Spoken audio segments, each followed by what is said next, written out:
Assalamualaikum warahmatullahi wabarakatuh. Alhamdulillah amarna bittaqwa wa nahana 'anil kufri wal isyan. Salatu wassalamu ala rasulillah wa ala alihi wa ashabil kiram. Asyhadu an la ilaha illallah wahdahu la syarikalah wa asyhadu anna Muhammadan 'abduhu wa rasuluh sallallahu alaihi wasallam. Amma ba'du fa ya hadirin musikum wa ya yabtaqallah faqad fazal muttaqun. Qala Allah Ta'ala fil Karim a'udzu billahi minasyaitonir rajim ya ayyuhalladzina amanu taqullaha haqqa tuqatih wa la tamutunna illa wa antum muslimun. Masyaallah muslimin rahimakumullah, sedang Jumat insyaallah dirahmati Allah SWT. Hari ini kita berada pada Jumat pertama di tahun 1446 Hijriah. Ini tanggal 6 Hijriah Muharram.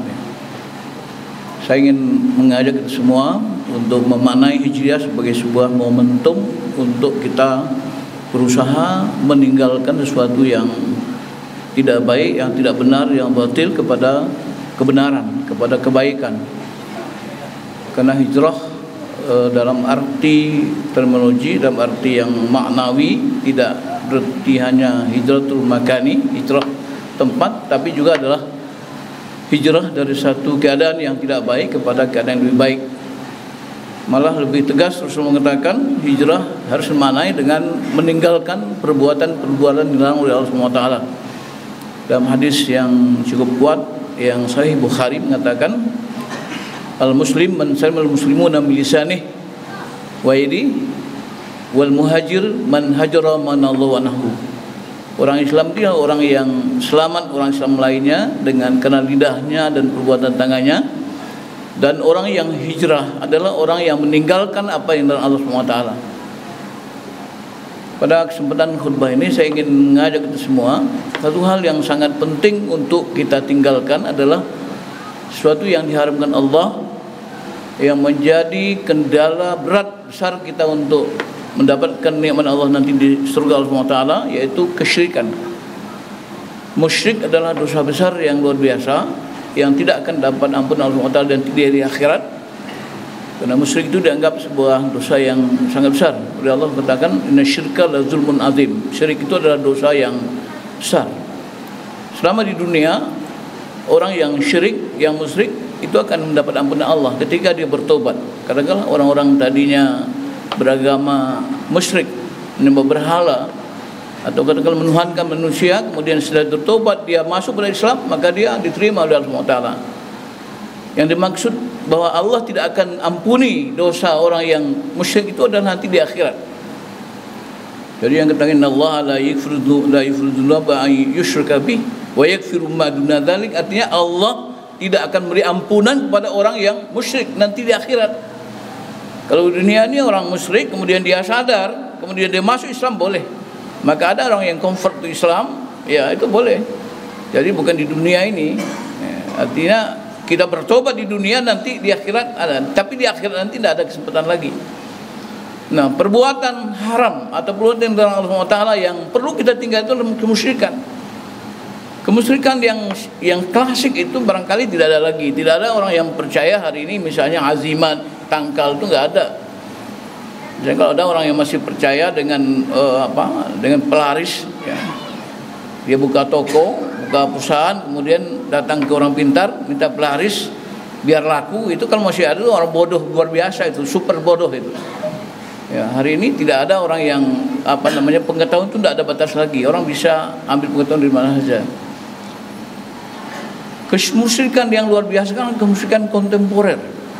Kemusyrikan yang barangkali orang tidak tahu, tapi kita sendiri yang tahu. Di antara kemusyrikan kontemporer itu ada kemusyrikan cinta dunia yang berlebihan, materialisme, kecintaan keduniaan kita terhadap hal-hal yang bersifat keduniaan, katakanlah harta, pangkat, jabatan, semua itulah syirik. Ketika kecintaan itu sudah melebihi kecintaan kepada Allah Taala.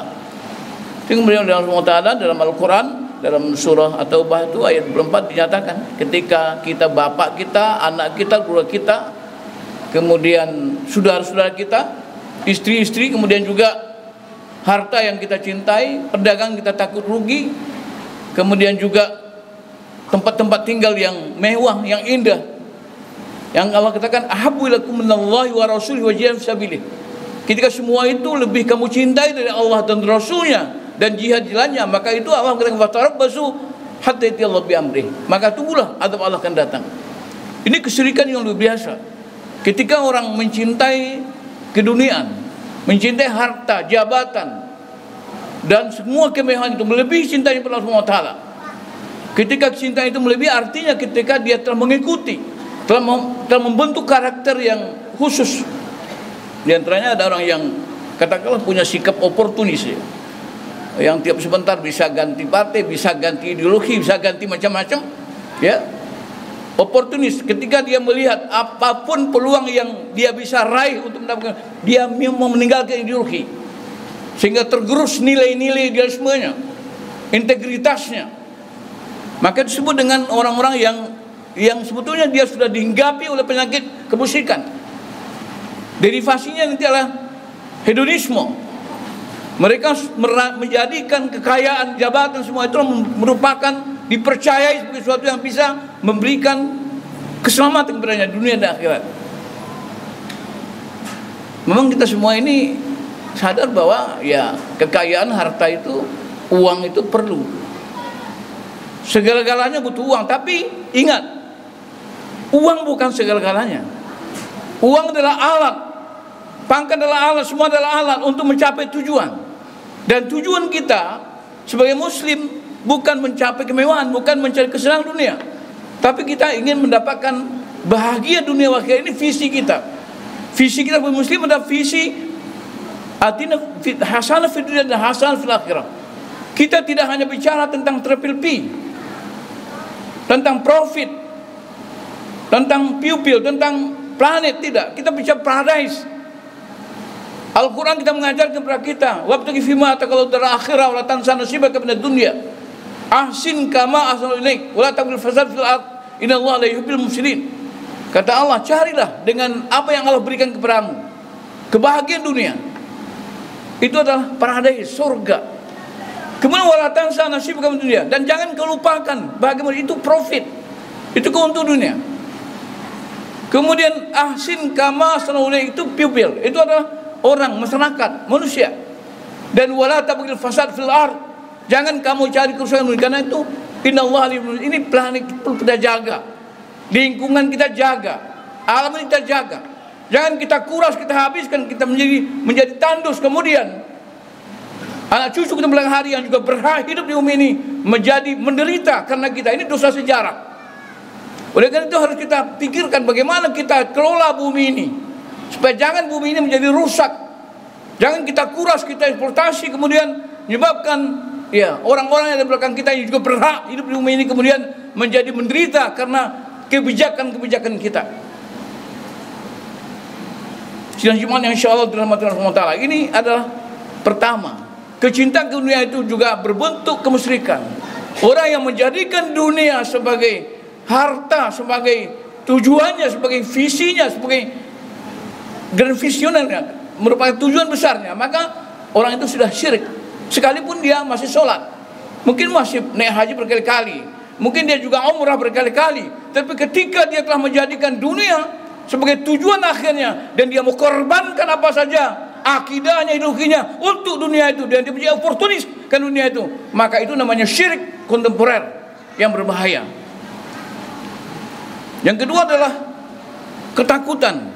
Saya sebutkan ini wahanisme, wahan, penyakit wahan, yang Allah sebutkan orang-orang Islam itu nanti banyak tapi keusahaan mustahil. Jadi apa? Seperti buih, banyak tapi tidak punya kekuatan. Kenapa? Karena ada penyakit wahan. Apa itu wahan? Hubbud dunia wa karahiyatul maut, takut mati.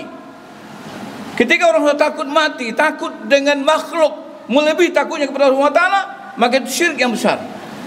Karena syahadat kita la ilaha illallah itu harus memanai la ma'khal falillah. Tidak ada ketakutan kecuali kepada Allah Subhanahu wa taala. Menakuti bos kita, menakuti komandan kita, menakuti siapapun. Ya. Termasuk juga barangkali takut sama istri, itu juga termasuk syirik. Karena melebihi ketakutan kita kepada Allah Subhanahu wa taala. Oleh karena itu kita hanya takut kepada Allah. Allah katakan la takhshawhum wakhshawni. Jangan takut kepada mereka, takut kepada aku. Kepatuhan mutlak juga tidak boleh kepada manusia. Rasulullah mengatakan la ta'ata li makhluqin fi ma'siyatil khaliq. Haram hukumnya patuh kepada manusia apapun pangkat jabatannya, ketika kepatuhan itu menyebabkan kita durhaka kepada Allah SWT. Ini adalah syirik yang kedua. Dan syirik yang ketiga adalah ghulu. Allah mengatakan, jangan kamu ya ahlul kitab, jangan kamu ghulu dalam agamamu. Kita tidak boleh menghormati orang yang berlebihan. Kita lihat sekarang di media sosial sangat miris kita. Ada orang yang sampai merangka-rangka mencium kaki gurunya. Itu namanya fanatisme yang sudah syirik itu. Muhammadiyah ini sebetulnya sudah pernah mengharamkan memajang foto. Pada pertama Mustarjih Muhammadiyah ini pernah mengharamkan memajang foto Kiai Haji Ahmad Dahlan. Kenapa? Takut jadi musyrik, seolah fanatisme yang luar biasa. Akhirnya karena Muhammadiyah melihat orang-orang muda sudah mulai cerdas, maka dihalalkan lagi, dicabut itu. Tapi intinya apa? Kita tidak boleh fanatik. Kenapa Muhammadiyah ini sejak awal memprotes ataupun menghabiskan namanya TBC? Ada mengatakan TBC itu takhyul, tapi ada musuh yang paling besar itu taklid. Karena taklid itu artinya nanti menjadi fanatik. Fanatik menjadi penghormatan yang berlebihan. Akhirnya orang menundukkan kepalanya, menundukkan jiwanya kepada manusia. Hari muncul fenomena yang luar biasa. Ada orang yang bisa mengurus semua, bisa bicara dengan Tuhan, bisa mungkin malaikat, bisa menjaga neraka, bisa juga menyuruh mungkar nakir, tidak boleh tanya. Itu ada orang yang apa? Namanya Ghufran. Saya sudah tanya ini, kenapa ini MU belum bicara? Tapi kemarin alhamdulillah Kiai Khalil sudah bicara. Ini sebuah kesesatan yang harus kita hadapi. Karena kita khawatir lama-lama nanti orang-orang bodoh-bodoh akan ikut. Mestinya Muhammadiyah, mestinya NU, mestinya ulama Indonesia harus bicara. Ini syirik yang besar, kebodohan yang luar biasa.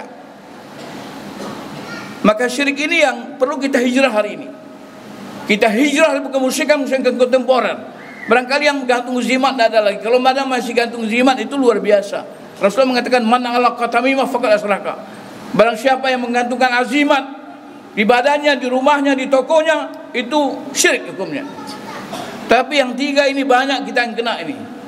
Kecintaan dunia yang berlebihan, kemudian ketakutan kepada makhluk melebihi takut pada Allah Taala, kemudian yang ketiga fanatisme yang luar biasa yang menyebabkan kita menjadi menundukkan kepala kita, mematuhi seorang manusia melebihi patuhnya kepada Allah Taala. Mudah-mudahan tahun Hijriah ini kita maknai dengan meninggalkan semua bentuk kemusyrikan itu untuk betul-betul kembali kepada tauhid. Muhammadiyah lahir untuk mendakwahkan tauhid dan mengawal tajdid. Mendakwahkan artinya apa? Agar kita ini betul-betul menjadi manusia yang betul-betul mentauhidkan Allah SWT.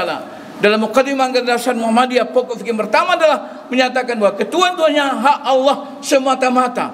Tunduk dan taat patuh beribadah hanya kepada Allah Subhanahu wa taala. Fa'tabiru al-wasar la'allakum turhamun. Alhamdulillah nahmaduhu wa nasta'inuhu wa nastaghfiruh wa na'udzu billahi min syururi anfusina wa sayyiati a'malina. May yahdihillahu fala mudilla lahu wa may yudlil fala hadiya lahu. Asyhadu la ilaha illallah wa asyhadu anna Muhammadan 'abduhu wa rasuluh. Sallallahu alaihi wasallam. Amma ba'du fa ya hadrun usikum wa iyyakum faqad fazal muttaqun. Qala Allah ta'ala fil karim a'udzu billahi minasyaitonir rajim. Wal 'asri innal insana lafi khusr illa alladziina aamanu wa 'amilus shalihati wa tawassaw bil haqq wa tawassaw bis sabr. Sedang cuman insyaallah dirahmati Allah Taala. Pada khutbah kedua ini saya ingin juga mengingatkan diri saya sendiri dan kita semua bahwa waktu ke depan waktu yang pendek. Allah mengatakan wal 'asri, demi waktu asar. Waktu asar dan sebentar lagi matahari akan terbenam. Kalau waktu subuh masih panjang waktunya, zuhur masih ada asar. Tapi kalau sudah waktu asar sebentar lagi matahari akan terbenam. Artinya Allah mengingatkan bahwa waktu ke depan itu waktu yang pendek. Jangan kita gambling dengan umur kita. Saya masih muda, usia 20 tahun, 30 tahun, masih ada 40 tahun lagi. Itu Ustaz Ismail itu baru sudah 75 tahun belum meninggal. Saya barangkali masih ada 50 tahun lagi. Belum tentu. Karena mombang jatuh kelapa jatuh, ya. Artinya yang muda bisa meninggal, yang tua meninggal. So meninggal itu, mati itu sesuatu yang pasti. Sedangkan kapan itu misteri. Oleh karena itu kita harus siapkan diri, mutu kebelantamu, siapkan dirimu mati, sebelum mati. Artinya apa? Setiap kita harus siap untuk mati. Oleh karena itu Allah mengatakan manusia itu semua dalam keadaan rugi. Kecuali siapa? Kecuali orang yang beriman, beramal soleh, bertausiah dengan kebenaran, tausiah kesabaran. Iman dan amal soleh sesuatu yang luar biasa, harus merupakan sebuah yang harus bergabung dan itu harus sinergi dan sesuatu yang harus dilaksanakan secara bersamaan. Ketika kita beriman amal soleh, kita harus bagaimana juga melahirkan ya amal-amal, tidak amal soleh bukan amal soleh saja pribadi, tapi amal sosial. Sebagai Muslim kita punya kewajiban tidak hanya untuk diri kita juga, tapi juga bermasyarakat. Muhammadiyah ya mengajarkan kita tidak hanya ibadah kepada Allah dalam arti yang rajin taat beribadah, tetapi kita tidak perhatikan orang miskin dan anak-anak yatim, maka itu kita termasuk orang-orang yang disumpahi Allah. Fawailul lil musallin, celakalah orang-orang yang salat. Siapa? Alladzina hum an shalatim sahun, mereka yang lalai dari salatnya. Siapa? Badal bayanya adalah yang dikatakan lalai dalam ayat ini adalah alladzina hum yura'una wa yamna'una al-ma'un. Orang yang disebut lalai oleh Allah adalah orang yang lalai dari hakikat salat. Mereka salat rajin, mereka berkali-kali haji umrah, tapi mereka ria dan menahan harta yang bermanfaat. Mereka nampaknya seolah-olah beragama, tetapi sebetulnya pengkhianat dan pembawa agama. Kenapa? Karena dia rajin ibadah hablum minallah, tapi dia tidak laksanakan hablum minannas semestinya. Oleh karena itu pemberdayaan merupakan solusi di mana kita harus melaksanakan iman dan amal soleh secara simultan, ibadah kepada Allah hablum minallah, tapi juga bagaimana menebarkan manfaat yang semakin banyak kepada masyarakat. Kita tetap bertausiah dengan kebenaran dan bertausiah dengan kesabaran. Ibadallah, innallaha ta'ala yusalluna 'alan nabiy ya ayyuhalladzina amanu sallu 'alaihi wa sallimu taslima. Allahumma shalli 'ala Muhammad wa 'ala Muhammad kama shallaita 'ala Ibrahim wa 'ala Ibrahim wa barik 'ala Muhammad wa 'ala Muhammad kama barakta 'ala Ibrahim wa 'ala Ibrahim innaka Hamidum Majid. Allahumma ighfir lil mu'minina wal mu'minat wal muslimin wal muslimat al ahya'i minhum wal amwat bi rahmatika ya arhamar rahimin. Allahumma arinal haqqa haqqan warzuqna tiba'ah wa arinal batila batilan warzuqna ijtinabah. Ya Allah, perlihatkan kepada kami benarnya kebenaran itu dan berikanlah kami kekuatan ya Allah untuk menegakkan dan memperjuangkan kebenaran. Ya Allah, perlihatkan kepada kami batilnya kebatilan itu, berikanlah kami kekuatan ya Allah minimal kami mampu menjauhkan diri kami dari segala yang batil itu. Rabbana atina fid dunya hasanah wa fil akhirati hasanah wa qina adzabannar. Subhanaka rabbil izzati amma yasifun wa salamun alal mursalin walhamdulillahi rabbil alamin. Aqimus shalah.